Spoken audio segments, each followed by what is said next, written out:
is Linda, and today's Sunday school lesson is from the book of Exodus. And Exodus is in the Old Testament. It's the second book in the Bible right after Genesis.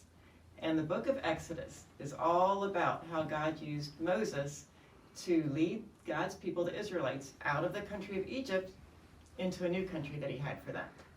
But our lesson is from the very beginning of Exodus, and so it's about the very beginning of Moses' life.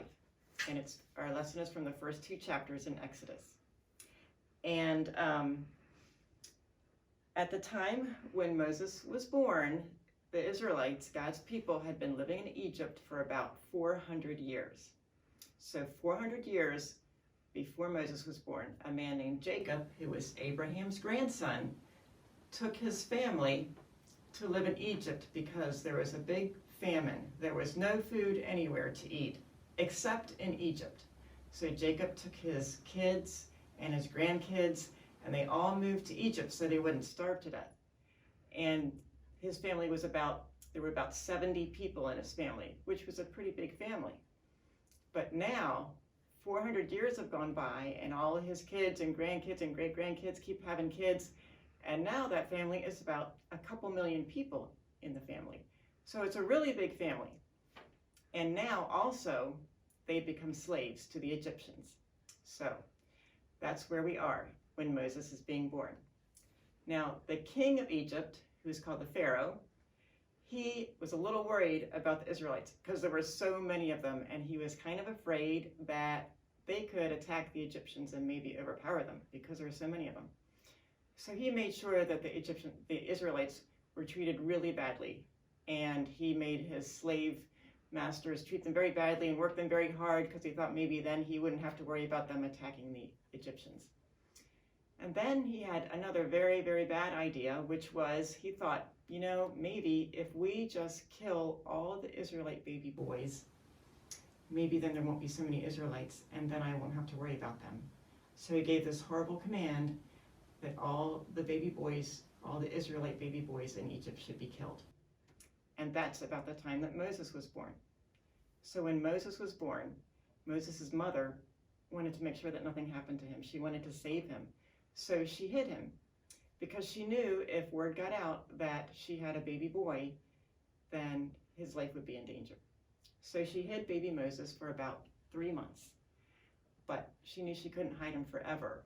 So when he was 3 months old, she got a basket and she covered it with tar to make it all waterproof, and she put baby Moses in the basket and she put it in the Nile River.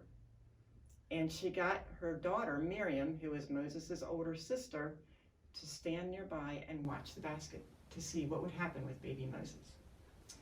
So what happened was that Pharaoh's daughter, the princess, came to the Nile River to bathe, and she saw the basket in the river, and she wondered what was in it. So she got one of her servants to go get the basket and bring it over so she could see what was in it. And when she opened the basket, there was baby Moses, and he was crying.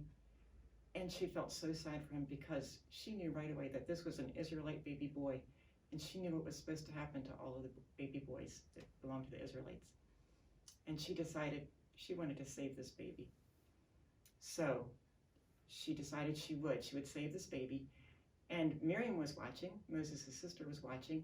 So when she saw that the princess wanted to save Moses, she went over to the princess and said, well, maybe you would like to have someone help you take care of that little baby till he gets a little bit older. And the princess thought that was a really good idea.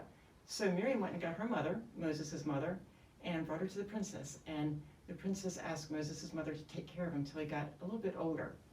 So she did. So Moses, his life was saved, and he got to live with his mom and his family until he got older, and then he went to live at the palace, and he became the son of the princess. So God used Moses' family, his parents, and his sister to save his life, and he had a very special plan for Moses' life, just like he has a very special plan for your life and for my life. And we can trust God to take care of us like Moses' mother trusted God to take care of Moses, and he did. And we can trust God to take care of us, and if we can follow God and obey him and, stay reading our Bibles and praying and things like that, then God can fulfill his plan for our life too, and for your life. So that's the story of baby Moses and how his family cared for him and watched over him, and God used them to save his life.